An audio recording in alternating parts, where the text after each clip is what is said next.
Welcome to the Wi-Fi History class, the first class in the Wireless Essentials program. We are wifi-U and we provide certified in-person training throughout the United States and Canada. In this class, we'll be walking through the history of Wi-Fi from World War II to the inaugural standards for wireless communication, the 802.11 1997 prime standard. This class lays out the foundational principles that built Wi-Fi. Today, there are over 8 billion people in the world, but more than 18 billion wireless devices. Wi-Fi has quietly become the most influential technology of the 21st century, powering everything from smartphones to smart homes and entire industries. But this just didn't happen overnight. Before Wi-Fi connected the world, its roots stretched through wartime inventions, Cold War engineering breakthroughs, and a few bold innovators who refused to accept the limits of wired communication. So how'd we get here? Who were the unlikely pioneers, from Hollywood stars to military researchers to rebellious radio engineers who helped create the Wi-Fi we depend on today? This is a story of how Wi-Fi became the oxygen of the digital age.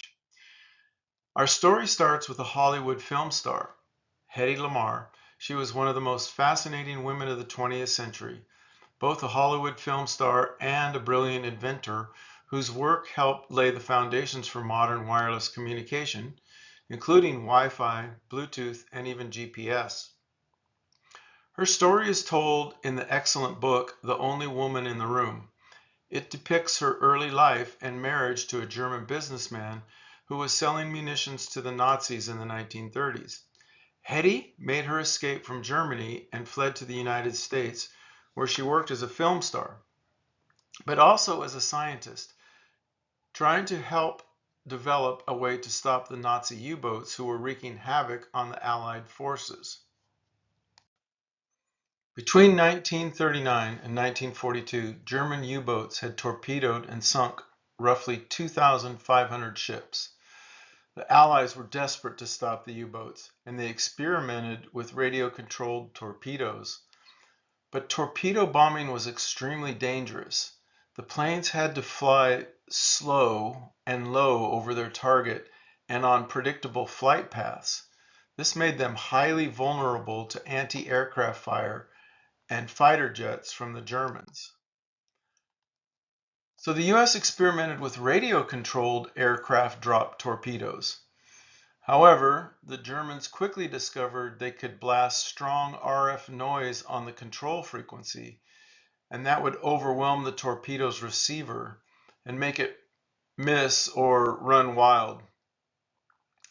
There was no practical countermeasure at the time. The Allies finally realized they couldn't maintain secure radio control links, and in 1943 they switched their guidance systems to a sound-based system with homing capabilities, eliminating the need for radio control. Meanwhile, out in Hollywood, Hedy Lamarr and George Antheil invented a system of frequency hopping spread spectrum. They offered a solution to the Navy which would have prevented the jamming. Lamarr and Antheil's patent was issued in 1942, and it used a mechanical synchronization device inspired by player pianos, something Antheil understood very well. Both the transmitter and receiver contained identical perforated rolls, kind of like piano rolls, with holes punched in the same sequence. Each hole corresponded to a specific frequency to hop to and the exact moment in which to switch. So how did they stay synchronized? Before the launch, the torpedo and the controlling ship would insert identical rolls, aligned at the same starting point. Both rolls would be driven at the same mechanical speed by a small synchronous motor. As the roll advanced, each punched hole triggered the circuitry to tune to the next frequency. In other words, they synchronized by starting identical mechanical clocks at the same time, using matching punch tape programs. No digital electronics, just synchronized mechanical timing. So this was the birth of frequency hopping spread spectrum. But there were problems. The Navy couldn't miniaturize synchronized frequency hopping equipment. The technology, vacuum tubes plus mechanically synchronized piano rolls, was not combat ready. So the design was ahead of its time. It was conceptually right, but mechanically very difficult. So the patent was shelved until the 1960s. So FHSS was never used during World War II. But in the 60s, electronics had advanced enough with transistors and early integrated circuits to make FHSS popular. The US military began using frequency hopping radios for things like secure voice communications, which were jam-resistant battlefield radios, and also in long-range command system. The radios hopped across dozens or even hundreds of frequencies per second, something that was impossible during World War II with the vacuum tube technology. Airborne systems in the Cold War needed what was called LPI, or a low probability of intercept. They needed jamming resistance and secure control links. So we started seeing FHSS appearing in US Air Force aircraft-to-ground radios and in early drone control links such as recon drones used in Vietnam. Secure aircraft identification systems were also using FHSS. This was an era when secret radio became a core component of Cold War strategy. FHSS provided resistance to Soviet jamming, secure command and control channels, and difficult to detect signals. This is the birth of military spread spectrum space communications. This is what actual FHSS power spectral density looks like in a spectrum analyzer. The yellow spikes reflect the frequency hops for a Bluetooth system. This is FHSS in the 2.4 spectrum. While FHSS had a movie star beginning, DSSS, or direct sequence spread spectrum, had its roots in two RF mathematicians, Claude Shannon and Ralph Hartley. DSSS originates with U.S. military communications during and after World War II, with heavy development through the 50s through the 1970s Cold War era. The key contributors were Claude Shannon and Bell Laboratories' Sped Spectrum Mathematical Foundations starting in 1948. In the DoD and NSA secure comms programs, especially for anti-jam radios. One of the earliest large-scale uses was in military anti-jam and secure command systems, where the ability to hide signals inside the noise was invaluable. It was far more resistant to interference than simple narrowband systems. Here we see DSSS as compared to a narrowband signal. DSSS takes the narrow band of data and spreads it across a larger set of frequencies. As it spreads the signal, the data bits maintain their encoding, but the reduced energy results in the traffic looking like noise.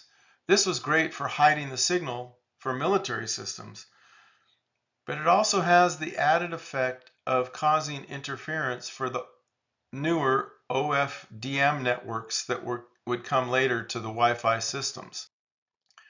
In this graph, you can see that DSSS has a broader spectral footprint.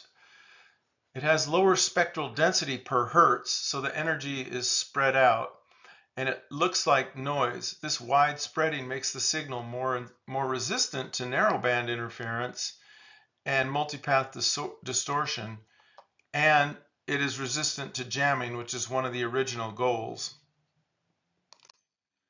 Finally, here's a picture of 4 DSSS broadcasts, viewing it through a spectrum analyzer.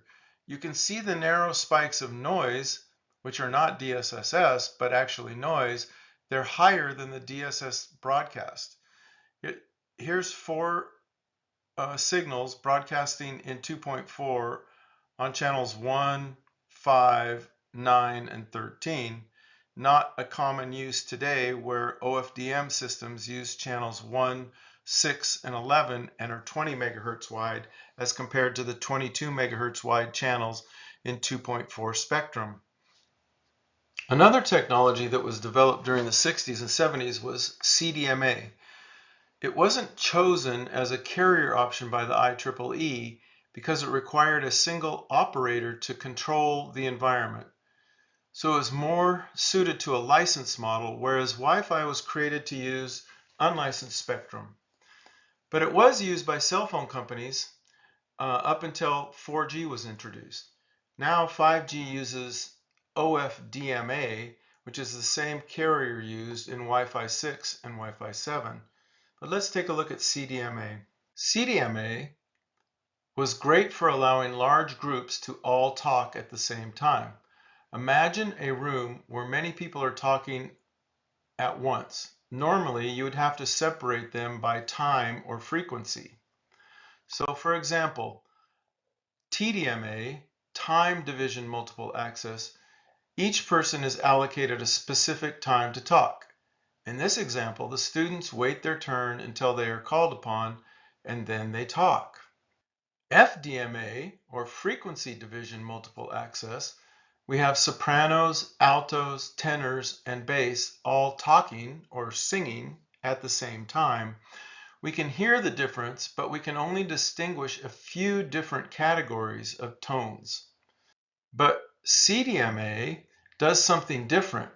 Everyone talks at the same time on the same frequency, but each person talks with a unique language or code that the receiver understands. The receiver uses the code to pull out only the desired speaker's voice, ignoring the rest. CDMA was a major breakthrough for cellular networks because it allowed many more users per megahertz. The capacity was dramatically higher than TDMA or FDMA. Resistance to interference and jamming was available because spread spectrum signals look like noise. It had great performance in multipath environments, and urban areas, buildings, and reflections handled CDMA well. And a CDMA phone can talk to multiple towers at once, reducing dropped calls. As we move through time, the next major developments revolved around the wireless technologies being available to the public. While the 70s did not produce a consumer Wi-Fi, it laid several of the foundational scientific and architectural pillars on which modern wireless LANs and cellular systems were later built.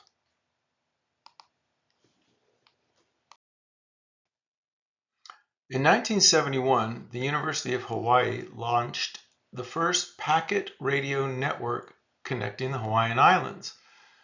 So why does it matter? Well, Aloha or slotted Aloha transmission opportunities were used in the Aloha Net system, and they were a forerunner for carrier sense multiple access, which was also a forerunner of CSMA CA. This lineage directly underpins the Ethernet MAC evolution and Wi-Fi's contention-based access model. Then in 1973, we have our first cellular concept that was done by Bell Labs. Bell Labs introduced the modern cellular network concept with frequency reuse and handoffs. While not necessarily Wi-Fi, cellular theory solved scalability problems of wireless networks. These principles later influenced dense access point deployments and channel reuse planning and helped build the modern enterprise Wi-Fi design system.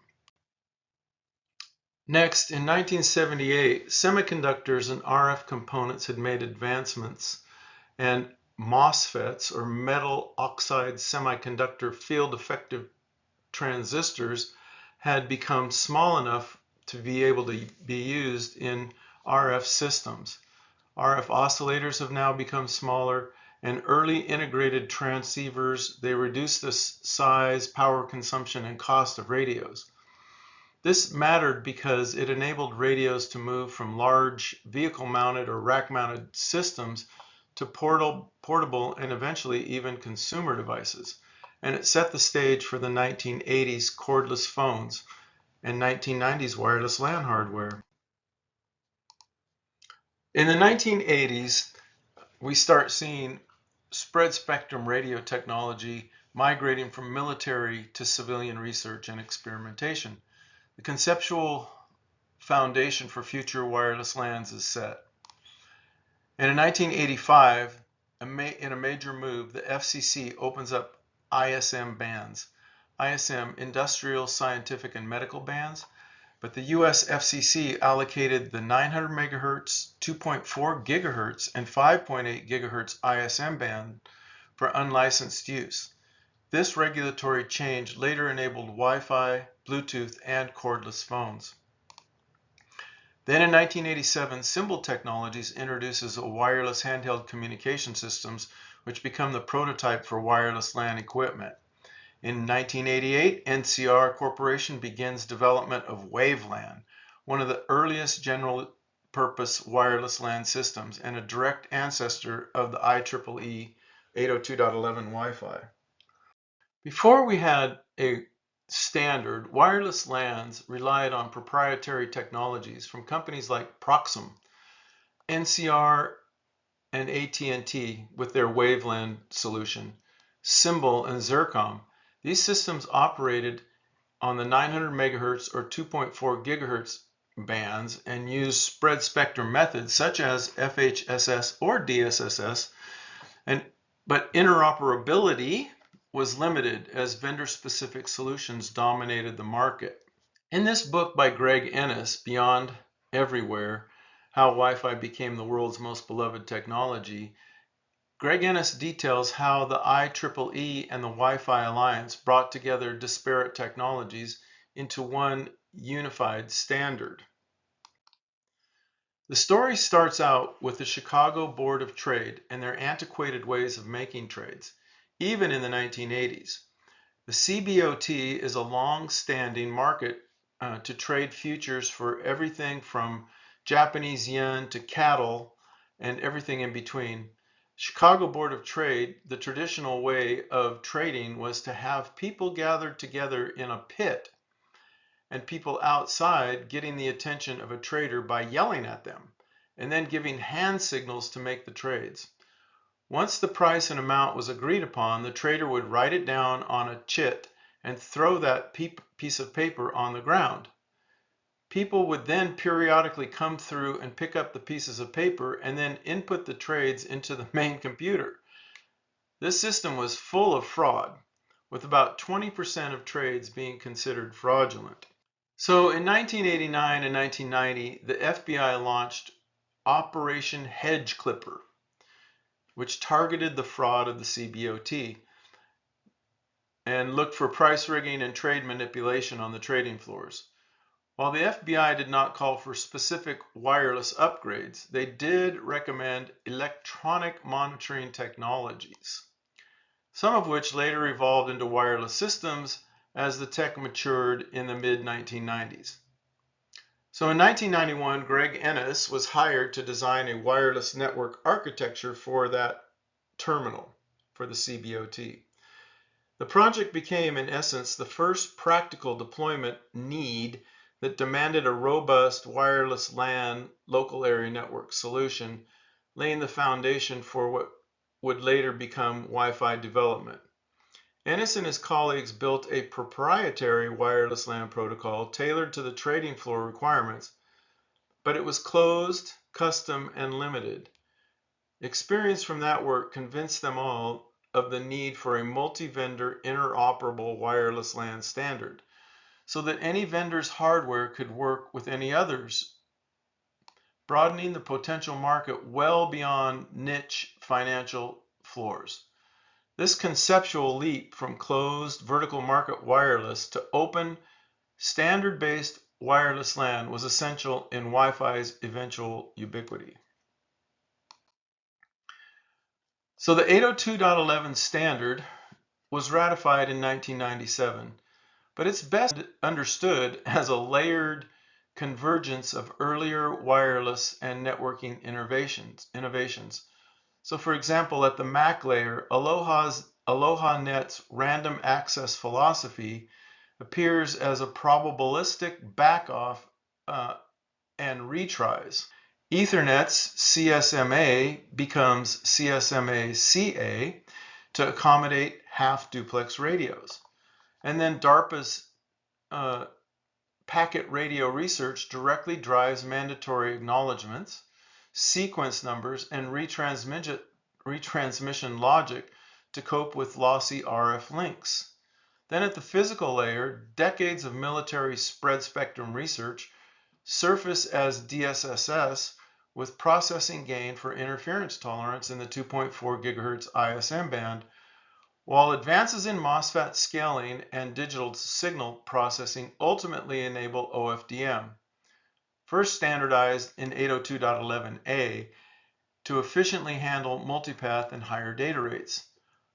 All of this operates within regulatory constraints of globally harmonized license-free ISM spectrum, which forces Wi-Fi to be power-limited, coexistence-oriented, and resilient by design, making Wi-Fi not just a single invention, but a disciplined integration of proven ideas to a unified wireless LAN architecture. Since the ratification of the original 802.11 standard in 1997, Wi-Fi has followed a remarkably consistent trajectory, the transformation of a low-speed, best-effort wireless LAN into a high-capacity, deterministic, and globally pervasive access technology. What began as a 1 to 2 megabit per second DSS-based system operating in unlicensed spectrum has evolved through successive physical layer and MAC layer innovations. From OFDM to MIMO to wider channels, and now with higher ordered modulation rates and OFDMA, multi-link operation, and advanced scheduling to deliver gigabit class throughput, ultra-low latency, and support for thousands of simultaneously connected devices. Throughout this evolution, Wi-Fi has remained anchored to its original design principles, which were interoperability, operation in shared spectrum, and continuous backward compatibility. The modern Wi-Fi ecosystem is no longer defined solely by speed, or rather throughput, but by efficiency, reliability, and scale, serving as the primary last meter access technology for the internet and a foundational pillar of the connected world. This concludes our presentation on the history of Wi-Fi from World War II through 1997. Since the initial standard, there have been 6 major physical layer changes, and Wi-Fi has become a highly reliable network backbone. Please join us for our other presentations as we delve into how Wi-Fi works in today's networking environments. And thank you for your attention.